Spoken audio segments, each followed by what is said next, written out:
Plus, I wanted to speak about something that has been happening a lot, but something that is so much more pushed under the rug. And it happens in almost all societies, all communities.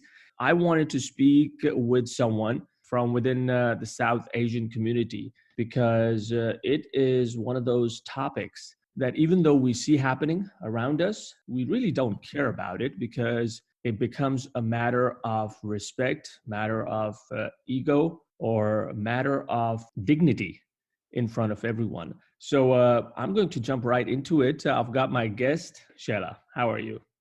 Hi, and thank you for having me. All right, my pleasure. So what we're talking about is our tendency of trying to attempt to take our own lives. And so many people do it in different contexts. So let me just start by asking you, how long ago was this that you attempted to take your own life? Well, for me, it was more connected to my postpartum depression. So I have one daughter. She is now 11. So this was about 11 years ago. And the context to it was that I had a very difficult pregnancy. And then, yeah, in our part of the world, nobody really talks about postpartum depression. People like me, I didn't even know this could happen. And yeah, it was quite unexpected, and it sort of crept up on me. And before I knew it, I just lost all my will to live, even though, you have this beautiful baby and everything is new, and in that point you just feel like, oh, I have nothing to live for, and what am I doing here? And it's just, it overwhelms you. So this was about 11 years ago that I felt this, yeah, overwhelming despair, I would say, that, yeah, nothing seemed worth living for. And I'm not going to even say that I can understand because I have not walked your shoes. So I mean, you're very courageous to be able to come forward and be willing to speak with me. And in terms of what happened to be the tipping point in all this, that okay, all this was building up, and at what point in time the thought came that okay, you know what, I'm done with this. I'm just going to do this or try this. Yeah, well, my circumstances were a bit more complicated than just postpartum depression. Number one, yeah, postpartum depression was a big part of it, and I should have asked for help. I knew I didn't feel right, but my circumstances, like I said, were a bit different because uh, when I was pregnant, my mother-in-law, she got diagnosed with breast cancer 5 months into my pregnancy. So that was, yeah, that was a lot of stress overall on the family, on the relationship with my husband. And then when my daughter was born, my mother also felt sick. She had this problem with her spinal cord. So with both mothers being ill, and then after my daughter was born, we found out that my mother-in-law's cancer was terminal. Oh So it my was a goodness. lot of stress on the relationship because there was no time to discuss what I was going through because everybody was going through so much. And yeah, I was like, you feel like you're all alone in the world and nobody really cares. And at one point you think, would it really make a difference if I wasn't here tomorrow? Would anybody really miss me? And yeah, I know I was a new mother. I should have thought about my daughter, but it all overwhelms you and it all envelopes you like this cloud that you can't get out of. And you feel, okay, I can't do this anymore. I can't take it anymore. The pain is just, and it's a pain that it's not a physical pain. Like, yeah, you have a pain, you take some medicine and you're fixed. That's Right. it. But this mental anguish that you're living with day in, day out, and you from where you stand, you don't see an end to it. So you just seem like, okay, I cannot do this anymore. So you just say, okay, what's the way to turn the switch off? How do I turn this off and just be done with it? And that's the way I saw it. And while you were thinking about turning the switch off, was there a part of you that thought or that recognized that a good part of you was trying to do this or thinking about it, where there might have been a conflict within you? Okay, a good idea. No, Shala, it's not a good idea. So what was going on? Can you talk about that? Or Well, yeah, because when you decide to do something like this, it's not like you just get up one morning and you say, okay, well, I think I'm going to end my life today. No, it builds up over months, and you're still fighting with yourself. And there's a part of you that, yeah, I don't know. I don't want to sound like someone who really, says this kind of stuff. But I think women are very strong mentally, and they have the ability to fight with these urges, because overall there's a lot of pressure, a lot of emotional pressure on us throughout our lives, and we learn how to deal with it, we learn how to cope with it. So over months I kept, I say, oh no, I'll just take it one day at a time, I'll take it 1 hour at a time, I'll just do this, I'll busy myself in mundane tasks, and it'll be over. But it was never over. It just kept getting worse and worse and worse, and it just came to a point where it just overflowed, and I thought, no, yeah, this has to end, this has to stop. and you bring up a very good point in terms of coping strategies. Was there anyone you had shared any of this with as you were fighting with these thoughts, or as you were having these? You see, Umair, yeah, because that's how we know each other. We've known each other for quite some time. I was always somebody who was super confident, super outgoing. I was working till I got married. And then, yeah, circumstances didn't allow for me to keep working after I was married. So I think that loss of, I felt like identity. I felt like I've lost my personal identity and I've just become somebody's wife, somebody's mother. And I was so caught up in that I thought nobody can understand this, because my friends were all they all had, success in their careers. They were all becoming people on their own. And I felt like, ah, what did I do with my life? What have I achieved? And you just feel worthless. So I really didn't think anybody could understand. So I never really reached out, which I should have. And in retrospect, I think that would have helped a lot had I reached out. But I just thought that, yeah, nobody cares. Nobody wants to bother. So why bother telling anybody? Because again, it's such a big taboo. Mental health, even in this day and age, in our part of the world, it's such a big taboo to Right. even discuss this. People simply say, oh, pray, it'll be better. Read the Quran, it'll be better. Busy yourself. You have too much free time. That's why you think all these things. But people don't understand that when you are in that dip, when you are in that place, that very dark place, you don't want to do anything. You don't want to pray. You don't want to talk. You don't want to stay busy. It's losing the will to live. You just want to stay in bed and wish it was all over. So, yeah. In terms of your relationship with your husband, could he or was he able to see anything, any change of behavior or any signs where he was able to look into this without you even saying anything? Now, that's a very, very good point and a very good question, because I had known my husband for 7 years before we got married. We were best friends. I got pregnant really quick, like after a few months after we got married. And this was all in the first couple of years of our marriage.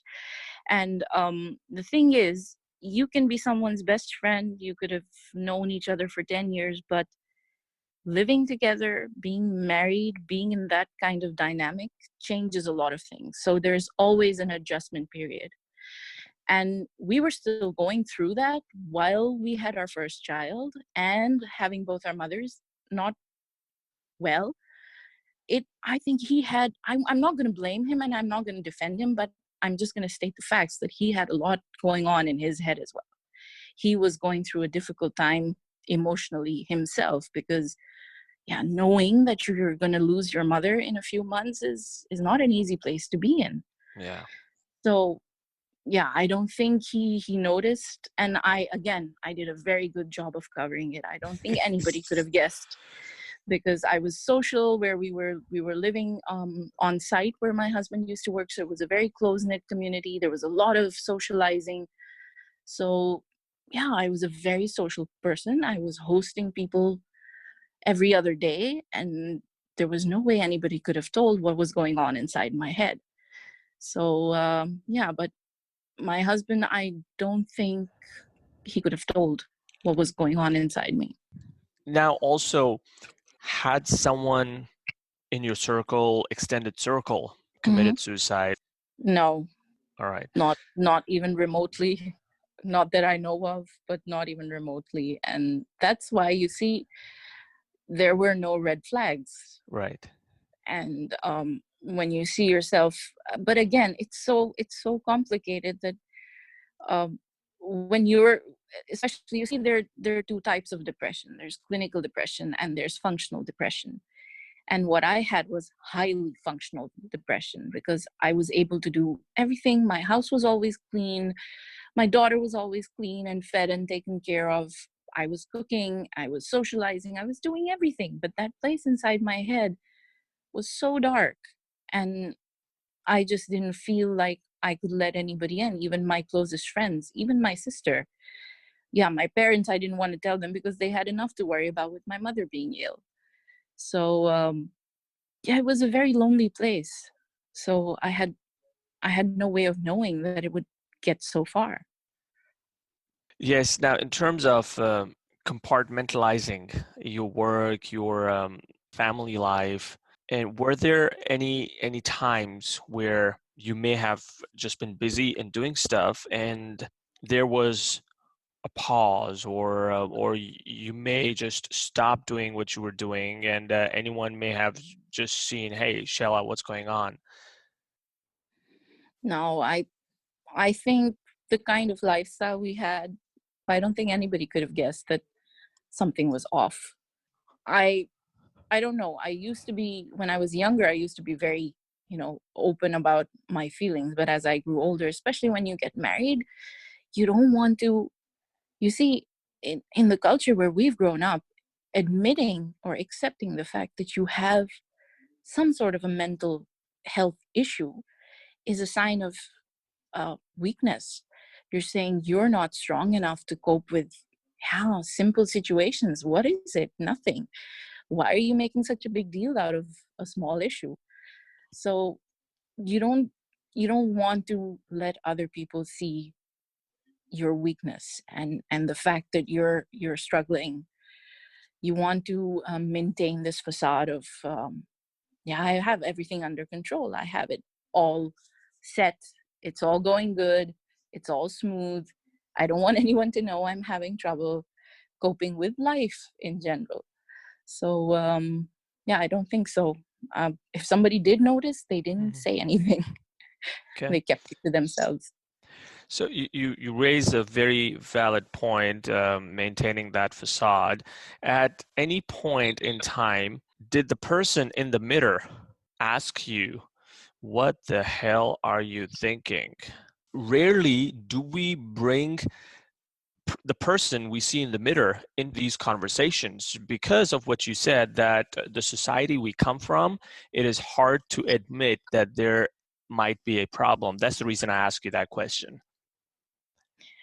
Yeah, well, the person in the mirror had become somebody I didn't recognize anymore, because my life changed so drastically in the matter of what, a year and a half, from being this confident, career oriented person who wanted to be somebody by the time, they're in their late 20s, early 30s, to becoming a young mother, to becoming somebody who is struggling emotionally with all the new responsibilities, dealing with the in-laws. Yeah, marriage is a big change. So I suppose I wasn't coping very well with the changes, and the person in the mirror just reminded me of who I used to be, and I just didn't recognize that person anymore. So my conversations with that person in the mirror were very brief, because it would just, yeah, it would just upset me even more. And yeah, you build an armor around yourself to protect you, and it just doesn't let anybody in, sometimes not even yourself. You just try not to think about it. You try not to go too deep inside your head. Yeah, I'll deal with it later. I don't want to deal with this right now. And you just move on, and you try to, like you said, you try to distract yourself. You try to cope whatever way you can, even if it means just avoiding talking to yourself and coming to terms with your own thoughts. Right, and you said in terms of it being functional, you're always busy. You're doing what you're supposed to be doing. You're doing what you're liking. You're taking care of the house. You're taking care of people around you. So you're always doing stuff. Maybe in a way you have that perfect excuse to not think about what's going on or how you might want to handle it based on what I just heard, had that observation. You see, I'll give you a very big example of how I, apply that, have applied that to myself in the past. When my mother passed away back in 2010, it was really sudden. Like one day I spoke to her, and the next morning she was gone. So when I didn't even know till I got to my parents' house in Islamabad, and it was a very big shock. But do you know what I did? Mm-hmm. I saw my father. He was completely shattered. My sister completely shattered. And I told myself, oh, I need to be strong for these people. I need to zip up my emotion, lock it up somewhere. I'll deal with it later. And I think I only cried for like 5 minutes that day. And what happened was that grief, that, it's the biggest loss ever. Losing a parent is one of the biggest things that can happen to you.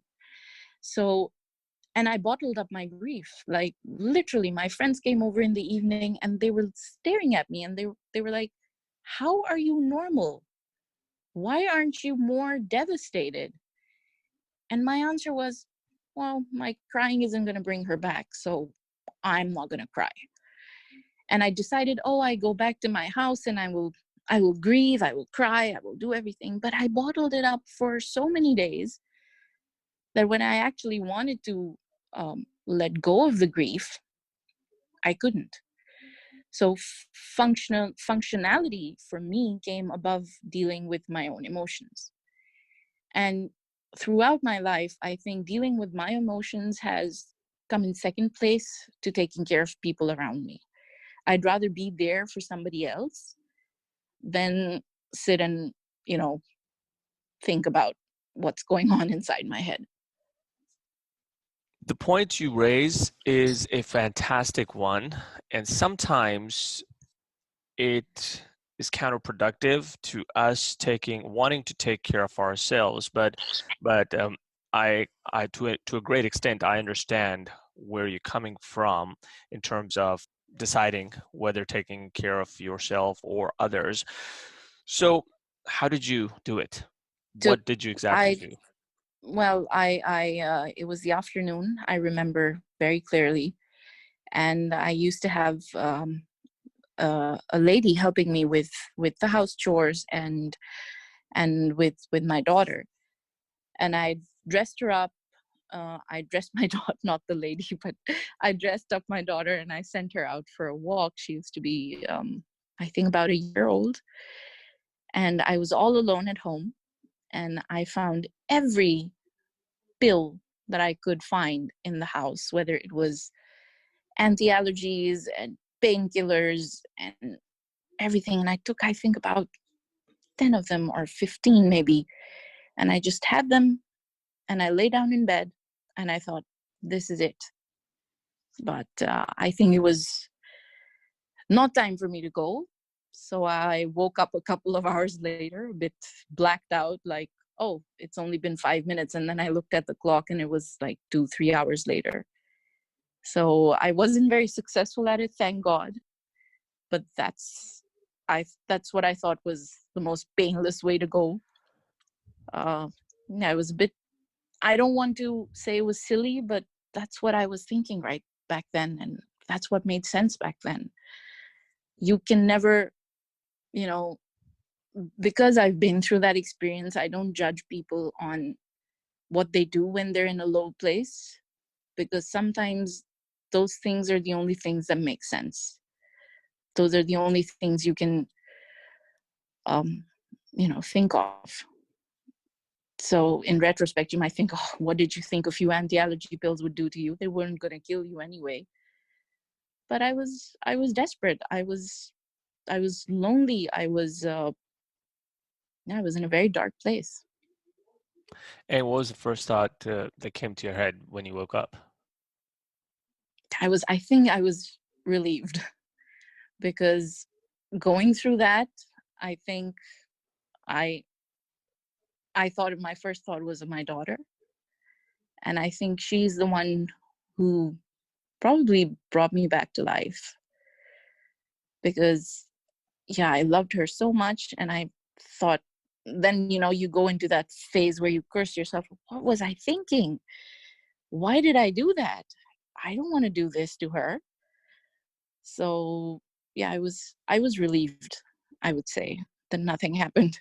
How long did it take you to tell anyone after that? um Or how Many long was it years. before you told the first person that you shared this with that, hey, this is what I did?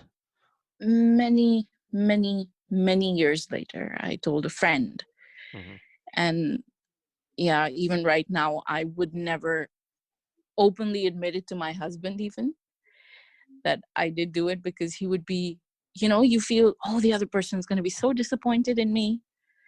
And they're going to think, oh, yeah, you can do better than that. And you're stronger than that. You're better than that. You have more sense. You're more intelligent. But it took many years, for many years, because I was alone at home. So it was easy for me to keep it to myself. But I think I hugged my daughter a lot more after that day than I did before. Your family, immediate family, when they came to know, or if they know, or members of the family who know, how has there been any difference in behavior or perception or attitude since them becoming aware of this? Now, to be very honest, they don't know. And yeah, if I'm really honest to myself, I don't want them to know, because it would hurt them. It would hurt them that I decided to do something like this rather than share my pain and share my problems with them.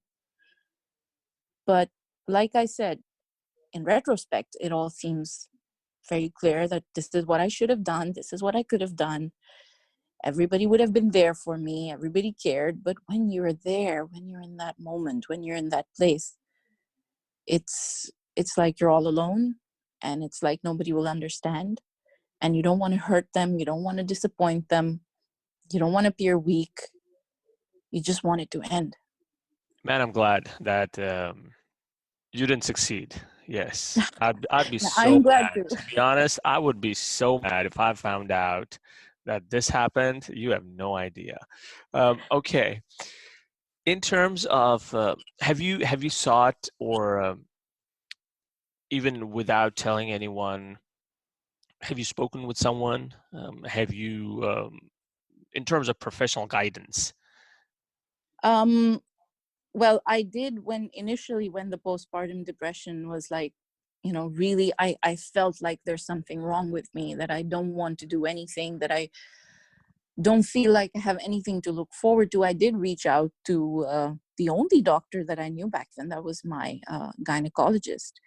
And she took it so, she acted like it's no big deal. So that kind of reinforced my belief at that time that, oh, I'm just making a mountain out of a molehill. There's nothing to worry about. And I'm just being silly. I'm being weak. I'm being, I'm just worrying about nothing, and I don't need anything to do. And later on, well, my husband and I, we both lost our mothers in 2010. And 2010 was a very, well, roller coaster of a year. And at the end, we moved to a different country. So even though it didn't get that bad, I've had bad days. There are days where I consider I need help. And it got a bit difficult this past year for some reason. I don't know why. Midlife crisis, I suppose. I'm nearing my 40s. So I did reach out. This time I really did say that I need help. I went to my GP and I said, maybe you can refer me to a psychologist. And she did recommend some. So I might go if I still continue to have bad days. But so far, sadly, I haven't been to a medical professional to deal with this. But the circumstances have changed, that they've made me stronger. They've helped me cope better. But it's never been that bad. You see, now it's more like, oh, I'm feeling a bit low. It's not like I have no joy in life. I have nothing to look forward to. So it's there on and off, but I would say I'm fine.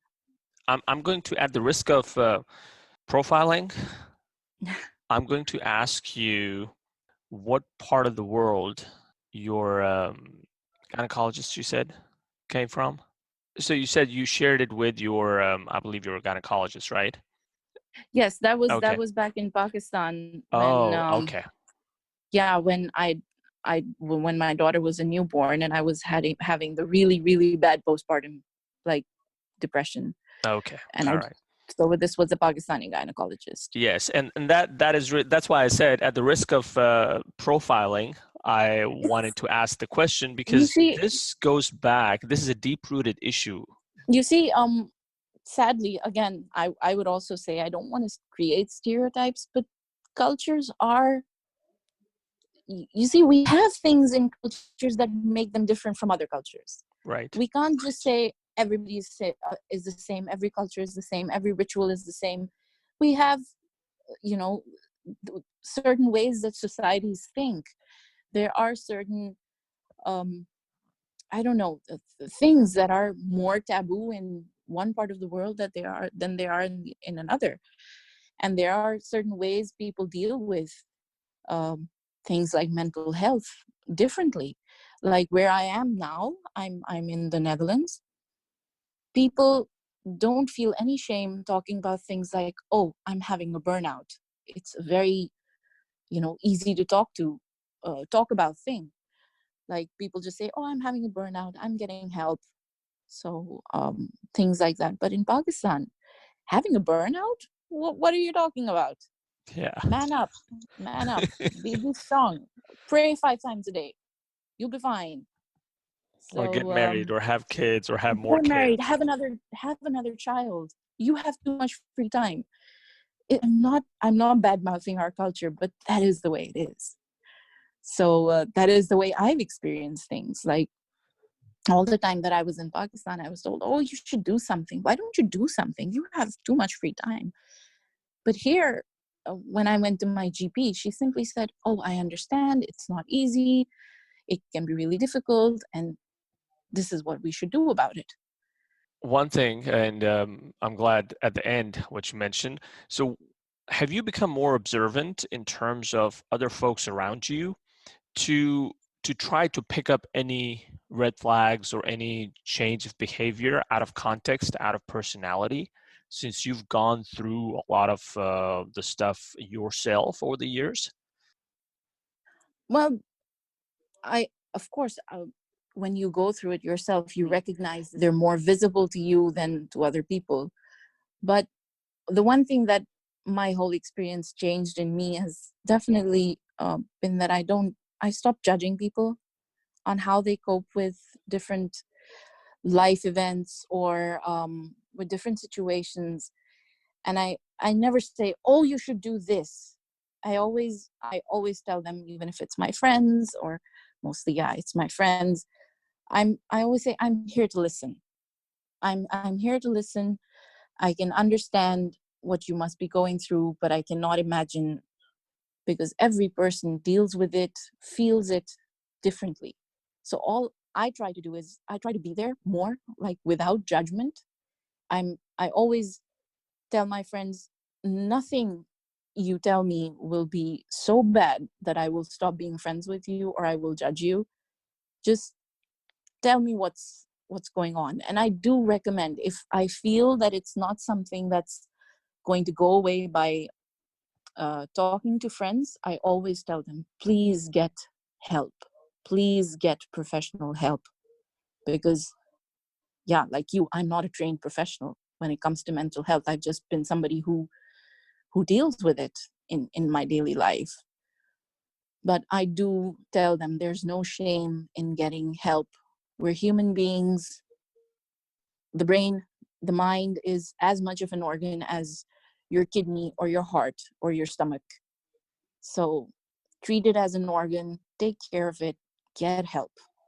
On any given day, personal life is far better than a deceased friend or sister or mom or a wife. So, okay, I'm glad you kind of elaborated on that. So, you spoke about coping. Anyone listening to our conversation, what would you want to tell them? Anything that may have worked for you, or any coping mechanisms, from simple to whatever level of complexity? What would you tell someone who's going through that and maybe thinking about it? I think the biggest coping mechanism is to remind yourself you don't need 20 people to love you and adore you and give you time, especially as you grow older. People get busier. You're not going to have friends talking to you every day. Everybody's busy. But the one thing you need to remind yourself when you go into that dark places, there is somebody, at least one person, for whom the world would be empty if you're not in it.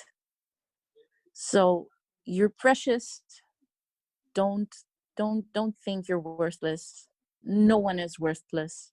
Everybody deserves to be happy, and you have to make your happiness yourself every single day. I know it's hard. I know it seems impossible on days. I still have bad days. But then I do remind myself that I don't need 5 million people loving me every day. I need one or two or three. And you always have those. And it's worth living. It's worth healing to be there for them tomorrow, because they'll be very happy to see your face tomorrow morning. Fantastic, fascinating.